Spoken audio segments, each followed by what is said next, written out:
Hola, un saludo grande para todos los que están aquí viendo Ventana al Misterio, estando siempre pendientes de este canal de YouTube, en el que hacemos precisamente temas relacionados con esas cosas que tanto nos llaman la atención, esas que no tienen explicación, ovnis, fenómenos paranormales, misterios de la ciencia, historia, datos curiosos, desapariciones como la que vamos a comentar el día de hoy. Y es que si hay algo misterioso que a todos quizás nos interesa, es el Vaticano, la Santa Sede, cómo se mueven los hilos del poder en este espacio, pero además todas las cosas que suceden allí alrededor de este espacio que todos de alguna manera conocemos o que por lo menos reconocemos.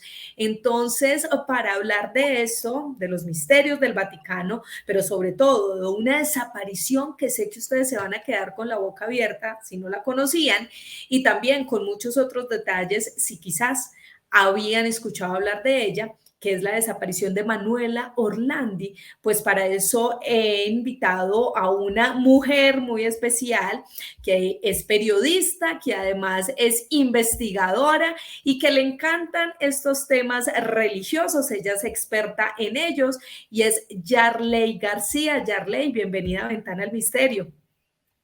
Hola Joana y a toda la gente que se conecta a este programa maravilloso. Me encantó desde que abriste este canal, lo he seguido, me encantan los contenidos.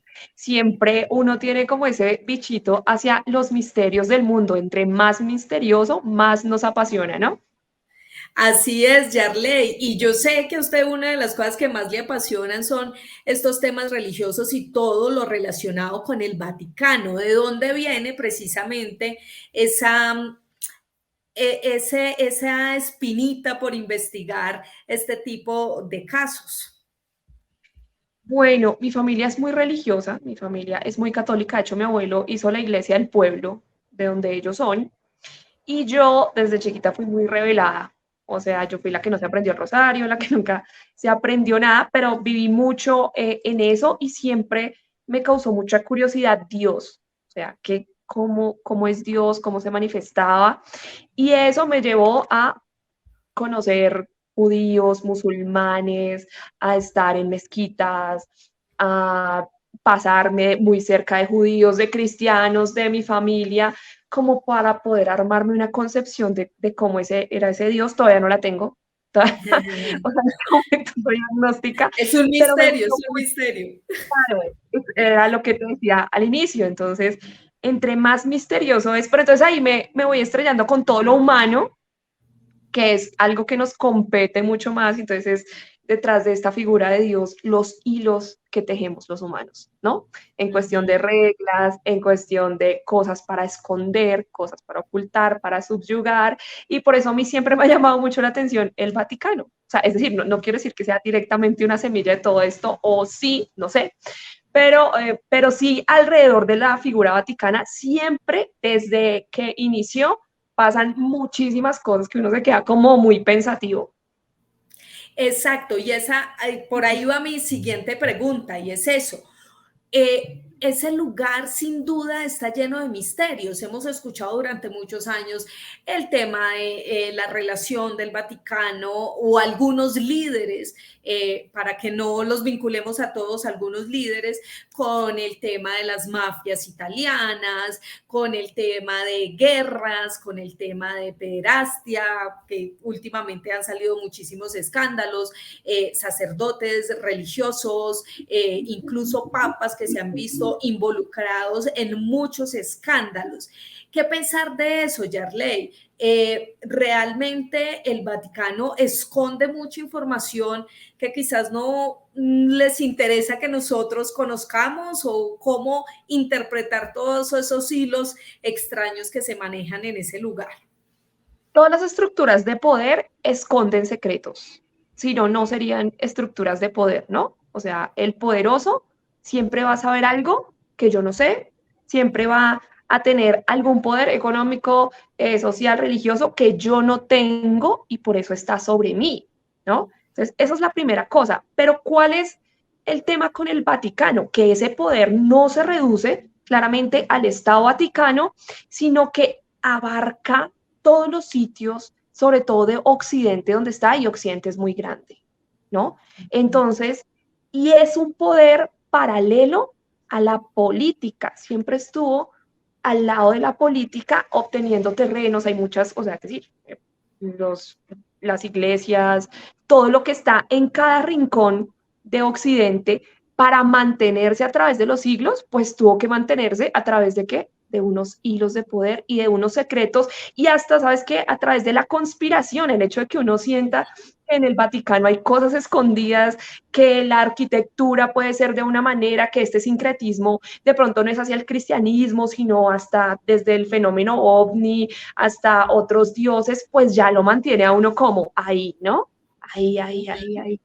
Y eso, pues, digamos, conectándolo directamente con toda la teología, pues se vuelve como un caldo de cosas muy importante que hacen, pues, que el Vaticano sea algo de lo que uno no se puede olvidar y que estos escándalos sean de alguna manera justificados por una parte de la población que tiene arraigadas sus creencias y sus tradiciones ahí, y pues criticados por la otra. Yo personalmente te diría que en cuanto a todos los escándalos de pederastia, de corrupción y todo eso, pues para mí no son errores, son horrores, ¿sí? Pienso que Es cierto.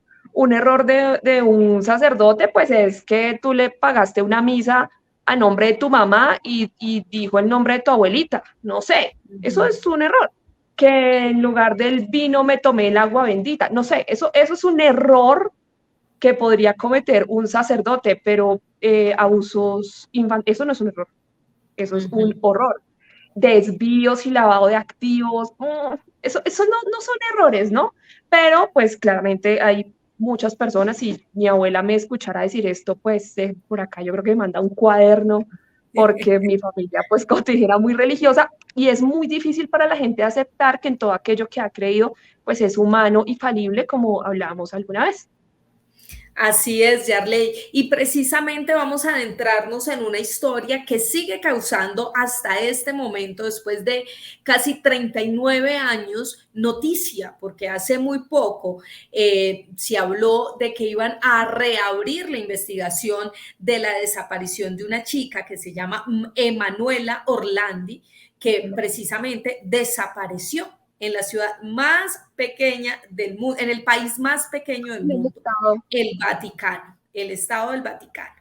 Esta chica tenía 15 años, desapareció en 1983. Ella era hija de una persona que trabajaba precisamente dentro del Vaticano, su papá trabajaba allí y por eso ellos vivían dentro de este país.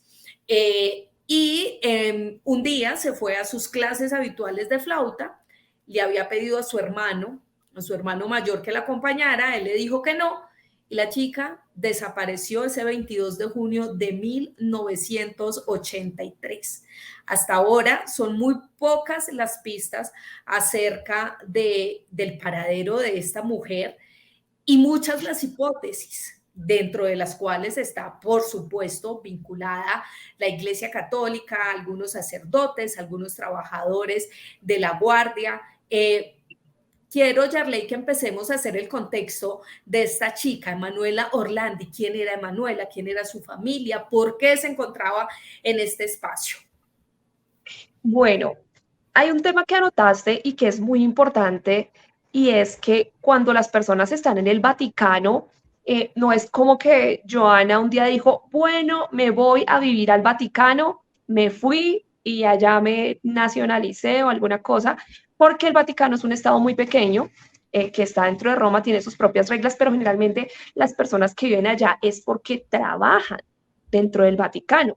O sea que Emanuela Orlandi nace en la suerte de que su papá trabaja, es oficinista en el Vaticano justamente, y esta niña pues es una virtuosa para la música, para el piano, estaba en el coro y en las clases de verano decide continuar estudiando, como tú acabaste de mencionar, ella se va para su escuela, pero su hermano no la acompaña, ya era una cosa que quedaba muy cerca, una cosa de 1,5 kilómetros, 2 kilómetros a lo sumo. Sin embargo, ella tomaba un autobús, en ese momento no lo toma, ella llega tarde a su clase, y esto lo sabemos posteriormente porque ella llama a su hermana, a una de sus hermanas, y le cuenta que se encuentra a alguien que le dice que por qué no vende productos de Avon, pero en este tiempo era muy común que la gente vendiera puerta a puerta productos de Avon, pero ella lo que le estaban proponiendo era como mucho dinero por repartir volantes en un desfile. Ella dice que pues que no puede, que necesita pedirle permiso a los papás, y ella llega tarde a su clase. En ese momento va a la clase, el profesor eventualmente dice que ella en esa clase estuvo como muy despistada. Antes de seguir, miren, este libro, por si alguien quiere leerse a profundidad esta historia, está acá. Se llama Crímenes sorprendentes del Vaticano. Qué pena esta cuña, pero es que esa historia está muy bien contada aquí. Entonces, ella, dicen, bueno, ella nunca llega a la casa, nunca llega a la casa, y empiezan los papás a preocupar a ver qué pasó con esta chica. Esta chica tenía que verse con otra de sus hermanas, nunca llegan, ellas estaban planeando algún número musical, alguna cosa. Esta es una chica como muy obediente, que no era posible pensar que de pronto se hubiera ido con el novio o con alguna otra persona que después iba a llegar. La declaran como persona desaparecida, y ahí empiezan una serie de caminos, Joana, que se vuelven infinitos. O sea, es una cosa impresionante alrededor de qué pasa con Emanuela Orlandi. Entonces, no sé si sigo hablando o me quieres. Claro, claro. Quiero que también hagamos un contexto sobre, en ese momento, el que lideraba la Iglesia Católica era el Papa Juan Pablo II. También se dice que el padre de esta niña era muy cercano. De hecho, miren, justo está pasando una fotografía en la que se puede ver a Emanuela y su familia junto al Papa. Ahí la tienen. Emanuela y su familia, su papá, su mamá, algunos de sus hermanos, con el Papa Juan Pablo II, e incluso muchas de las teorías también trataron de vincular esta desaparición un poco con el sacerdote, con el Papa Juan Pablo y quienes estaban a su alrededor, ¿no, Yarley? Bueno, lo que pasa ahí es que es algo delicado. Yo no sé, a veces la historia se encarga de premiarlo o castigarlo a uno. Yo no sé, Joana, tú cómo verás esto, pero bueno, empiezan a surgir una serie de pistas. Ellos cometen el error de recibir ellos mismos las llamadas, y vienen unas primeras pistas que dicen que dos personas, un Mario y otra persona, dicen: oiga, nosotros vimos una chica muy parecida a Manuela que efectivamente vende productos de Avon, pero se hace llamar Bárbara, ¿sí? Entonces, y dice que ella va a volver, que ella va a volver en unos días. Entonces, esta primera pista, ya después de tantísimos años, pues uno pensaría que es para desviar mucho la atención de lo que estaba pasando, ¿no? Entonces, que vieron a alguien que tocaba la flauta, pero que trabajaba en Avon, pero que se llamaba Bárbara. Y pasa algo muy importante que yo no sé qué opinión te merece a ti y pues al resto de personas que están viendo tu canal, y es que el Papa decide hablar públicamente de Emanuela Orlandi, y de hecho lo hace como por 9 meses, está orando constantemente y está hablando constantemente, y eso lo que hace es que Emanuela pues se ha puesto en un foco mundial, y que quien sea que la hubiera tenido pues quiera sacar réditos pensando que Emanuela es importante para el Papa. Entonces, ¿qué piensas tú? ¿Tú crees que eso fue buena jugada o pésima jugada? Sí, es muy cierto lo que dices. Incluso uno de los sacerdotes más reconocidos, yo creo que a nivel mundial, que fue Gabriel Amort, que era conocido precisamente porque era uno de los exorcistas del Vaticano, daba cantidad de entrevistas en todos los medios de comunicación. En el año 2012, incluso dijo que esta desaparición de Manuela estaba relacionada con algo así como mejor dicho, que la policía que custodiaba el Vaticano estaba relacionada con la desaparición de esta niña, que la habían secuestrado precisamente para obtener de alguna manera un beneficio económico, para extorsionar no solamente a su familia, sino también al Papa Juan Pablo II y a la iglesia como tal, porque como decías, el papá de esta niña sale en todos los medios de comunicación a decir: mi hija se perdió en el país más custodiado que tenemos en el mundo, el país más pequeño, pero el más custodiado, con una vigilancia absoluta. Y entonces, claro, empiezan de algunas maneras las supuestas mafias a solicitar un dinero a cambio de regresar a Emanuela, y esta es una de las hipótesis que se entretejen en esta desaparición tan particular de esta niña. Y aquí empieza, claro, el misterio, y es cómo se pierde esta mujer, esta adolescente, en ese espacio que era tan custodiado. Otra de las hipótesis de la pérdida es precisamente que uno de los policías de allí tuvo que ver con esa desaparición, que por eso es que no había muchas señales de qué había sucedido con ella, porque supuestamente este hombre sabía exactamente cómo funcionaba la seguridad del lugar y había hecho que desapareciera sin dejar rastro alguno. ¿Es así, Yarley? Sí, hay una teoría muy importante, o bueno, más que teoría, es una pista que no se siguió y que me parece algo que quedó ahí en el aire que de pronto hubiera podido responder este misterio, y es cuando algunos policías dicen que Manuela se sube a un BMW verde y el investigador, el primer investigador que estaba a cargo de este caso, decide buscar quién tenía en la ciudad pues BMW verde y como si alguien había mandado reparar o algo, y efectivamente alguien manda a reparar un BMW y es una ventana que parece que se rompe desde adentro. Este investigador va y busca el domicilio donde aparece registrado este BMW y sale una mujer que los persigue, los trata muy mal, y la policía le pide a este investigador que no vuelva a ese lugar.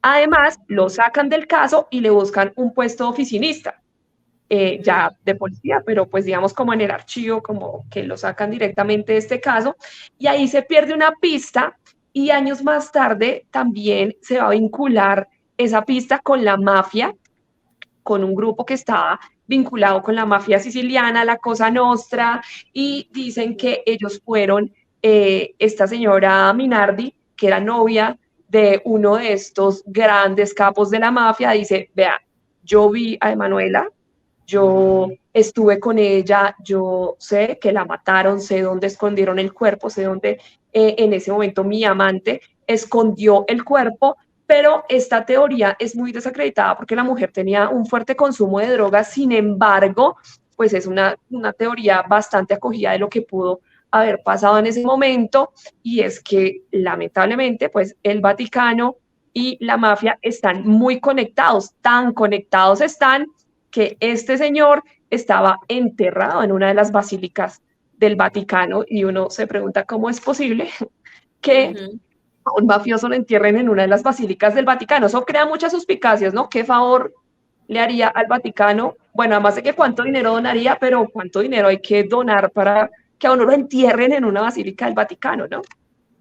Sí, eso es bien interesante y es quizás otro tema a tratar después en otro video, Yarley, y es esa relación que claramente hay o hubo entre el Vaticano y la mafia italiana y todo este tema del túnel de las ratas. Esto es otro tema bastante maravilloso, conspiranoico, pero que tiene muchísimo también de verdad y que quizás en otro video lo podamos comentar. Bueno, Yarley, pero en todo esto también se vincula al Papa, al hombre que le hizo el atentado a Juan Pablo II. ¿Cómo es esa historia? ¿Qué es lo que pasa ahí? ¿Y cuál es esa conspiración y eso que se entrelaza ahí en esta historia con Emanuela?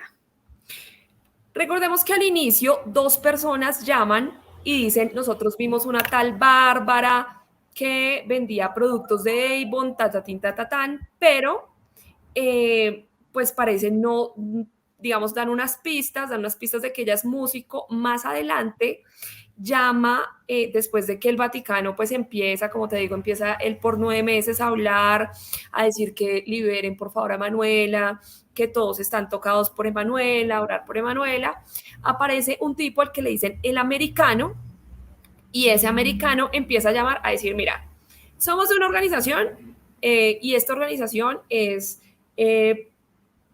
extremista, musulmana, y queremos que hablarte acerca de la persona que intentó asesinarte. Queremos que digas que él también es un ser humano, eventualmente queremos que lo liberes. Entonces, inicialmente el Papa accede a hacer una oración por él, orar por él en una misa, pero en el momento que la opinión pública empieza a ver que el Papa empieza a ceder a estas demandas, aumentan muchísimo las organizaciones extremistas que tienen peticiones para el Papa diciendo que tienen ellos a Emanuela Orlandi. Entonces, ¿qué pasa? Inicialmente le envían a la familia una prueba del carnet de la escuela donde estaba Emanuela. Después le envían algún audio como diciendo yo soy Emanuela y estudio en el instituto tal. Y por último envían unos gritos de una muchacha diciendo, venga, si usted no accede a nuestras peticiones, nosotros ya hoy matamos a Emanuela. ¿Sí? Wow. La familia queda muy asustada y la policía lo que dice es que estos gritos parecen más ser los gemidos de alguna mujer en alguna película erótica que los gritos de Emanuela, pero entonces también eso hace que el Vaticano, digamos, mantenga la afirmación de que este es un caso de terrorismo internacional. Después todos sabemos que el Papa va, perdona al hombre que intentó asesinarlo y este, de hecho, es posteriormente liberado. Entonces, el Vaticano siempre se casó mucho con esa teoría, que es una teoría de terrorismo internacional asociada pues al intento de asesinato del Papa. Pero claro, después de esto no hubo ninguna aparición de Manuela, no hubo más rastros de qué era lo que había sucedido con ella. Y en 2019, Yarley, llega una carta anónima al Vaticano donde dicen, oiga, resulta que esta niña fue asesinada y su cuerpo habría sido escondido en la Santa Sede. ¿Qué pasa en el 2019 y cómo actúa el Vaticano frente a esta nueva información? Ya siempre en todas las pistas que se han seguido, que de verdad no han llevado lamentablemente a ningún lado, el Vaticano ha accedido a abrir varias tumbas. Esta tumba de este mafioso que estaba en una basílica en el Vaticano, de hecho el Vaticano también accede a abrirla, y después esta tumba donde aparentemente estaban dos princesas, que era como un ángel también apuntando hacia la tumba, y se pone más raro todo. Y es que no encuentran ni a las princesas. O sea, es una cosa súper, súper extraña. Y también después pasa algo, y es que hay un caso de una chica que era muy similar a Emanuela Orlandi en edad,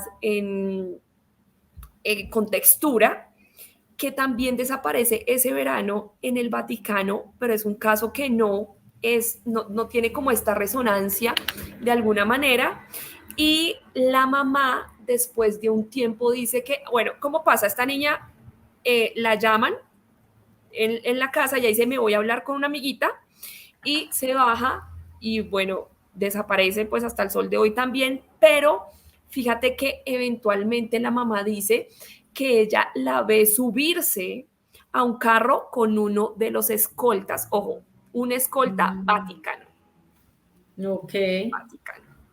Entonces, obviamente este caso no tuvo eco, estas pruebas nunca se siguieron, pero queda la pregunta de si estas intenciones de aludir todo esto a un tema de terrorismo internacional, si el hecho de que el Papa la haya mencionado tanto, pues a sabiendas de que podía abrirse esto a un sinnúmero de especulaciones, es para tapar un escándalo mayor que sea de temas de pedofilia, pederastia y orgías dentro del mismo Vaticano. Sí, esa es quizás una de las teorías que se dice puede ser la más cierta dentro de todo este caso de desaparición misteriosa y también que involucra un montón a Juan Pablo II precisamente porque se asegura que él sabía de todas estas mafias de pederastia que se manejaban dentro del Vaticano. Pero este caso, después de 39 años, como lo dije al inicio, no se ha cerrado y no se ha cerrado porque el hermano de Manuela es muy insistente en querer una respuesta sobre lo que sucedió con su hermana, qué fue lo que pasó realmente, dónde está, tener alguna respuesta precisamente de Sí. esa desaparición de su ser querido. Y ha sido muy insistente y muy fuerte con el Vaticano, diciéndole ustedes tienen que darme una respuesta porque ella estaba aquí, vivíamos aquí, etcétera, etcétera. Y es precisamente este año, en enero del 2023, ahí estamos viendo al hermano de Manuela, en enero de 2023, que el caso se reabre. Y el Papa Francisco ahora asigna a un nuevo fiscal para que investigue, o mejor, reexamine todos los testimonios, los documentos, la información de este caso y a ver si de pronto hay una nueva pista sobre Manuela. Pero esto no solamente lo hacen por la insistencia de su hermano, sino porque el año pasado, a finales del año pasado, salió en la plataforma Netflix un documental donde se habla de esta desaparición misteriosa y se llama La chica del Vaticano, y ahí plantean todas las hipótesis que hemos hablado aquí con Yarley precisamente sobre este caso de Emanuela Orlandi. ¿Qué pensar, Yarley, sobre esta investigación y esta postura del Papa Francisco diciendo necesito que se pongan a reinvestigar todos estos textos, documentos, testimonios para saber qué fue lo que pasó con esta chica que se perdió dentro de nuestro estado? Yo soy pesimista, El Papa Francisco, a mí me parece que es un tipo reformista, es un tipo que sí tiene un pensamiento bien interesante, pero al que le ha costado mucho imponerlo en el Vaticano. O sea, se ha encontrado 10 millones de trabas. El Vaticano es una organización al final muy cerrada, cuyos secretos se han sabido, pero a causa de persecuciones y sobre todo investigaciones periodísticas que han sido muy perseguidas.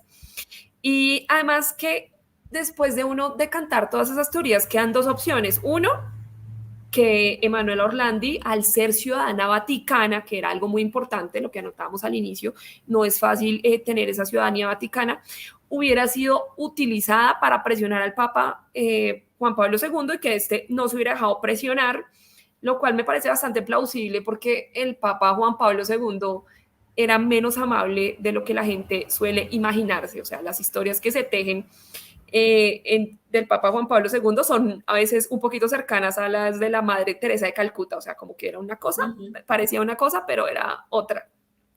O la segunda, pues que efectivamente esta niña hubiera caído en una red de pedofilia del Vaticano. Si es el primero, no creo que la iglesia vaya, o sea, es decir, la iglesia no ha pedido perdón casi por nada, no va a pedir perdón porque el Papa nos hubiera dejado chantajear a costa de la vida de una persona, y si es un caso de pederastia, déjame decirte que mucho menos. O sea, realmente pienso que después de tantos años pueden ir al vacío. Sin embargo, entiendo que si uno pierde un familiar siempre va a querer encontrar esas respuestas, pero es una pelea contra un gigante impresionante. No sé, no creo que dé mucho fruto. Claro, yo creo ya para concluir, Yarley, que este caso en definitiva es uno más de los que conocemos alrededor del mundo sobre esas desapariciones que absurdamente no tienen explicación, que después de tantos años y de tantas teorías siguen ahí como en pérdidas, sin muchos detalles, sin encontrar una respuesta concisa y más por la institución que está involucrada en esto. Personalmente, Yarley, ¿cuál cree usted que es la teoría más acertada sobre lo que sucedió con Emanuela Orlandi? Pienso que ella quedó envuelta en un tema de pederastia del Vaticano. O sea, el Vaticano es un estado tan pequeño tan protegido, tan hermético, que lo que le pasa a esta niña y lo que le pasa a la anterior, que te digo que fue en el mismo tiempo, sino que pues obviamente esta niña no tuvo cómo hacer eco esta desaparición y no tuvo cómo investigarse este caso. Además, hemos descubierto a través de los años unas cosas tan nefastas en Filadelfia, en el mismo Vaticano, bueno, en Latinoamérica, que han sido encubiertas por ejemplo, por el Papa Juan Pablo II, que la verdad no me extrañaría que esta niña hubiera caído en una red de pedofilia y de pederastia y que pues bueno, si eso es así, pues ese secreto nunca se sabrá porque además de que estas redes son muy poderosas, pues si es en un lugar como el Vaticano, pues es menos plausible. Aunque, por ejemplo, yo no sé si ustedes han visto algunas noticias de sacerdote fue encontrado en orgía gay en un departamento en el Vaticano. Entonces, pues que eventualmente son cosas que uno les da mucho que pensar sobre los replanteamientos de cosas que se deberían cambiar dentro de la religión, pero yo creo que la cosa va por ahí y que todo ese escándalo mediático fue justamente para ocultar que el pecado estaba en la casa. Pues bueno, yo lo que creo es que es por muchas otras investigaciones que se abran, por muchas recopilación de los datos que ya estaban, este caso va a seguir siendo un misterio y no sabremos, un misterio sin resolver, realmente no sabremos qué pasó con Emanuela Orlandi, sus familiares, sobre todo su hermano que aún sigue vivo, siguen la búsqueda insistente de respuestas frente a esta desaparición, pero yo creo que esto va a ser una historia misteriosa por los siglos de los siglos. Yarley, muchísimas gracias por acompañarnos aquí en Ventana al Misterio. ¿Cómo puede la gente seguirte a través de tus redes sociales? Gracias por la invitación, me encanta hablar de todos estos temas y bueno, hablar contigo además. Buenísimo, se me pasó el tiempo muy rápido. Me pueden seguir a través de @yayisanaliza en TikTok, Instagram, Facebook, bueno, las redes que tengan. Bueno, pues ahí les dejo también las redes de Yarley para que ustedes vayan y la busquen. Ella publica bastantes cosas interesantes en sus redes. Muchas gracias, Yarley, por acompañarnos. Ustedes recuerden, si les gustan nuestros videos, estas entrevistas, también los videos contándoles algunas historias, pues los invito a que sigan este canal de YouTube, Ventana al Misterio, le den dedito arriba si les gustan, dejen sus comentarios y también propuestas de otros temas. Muchas gracias por estar aquí pendientes. Por hoy cerramos esta ventana al misterio.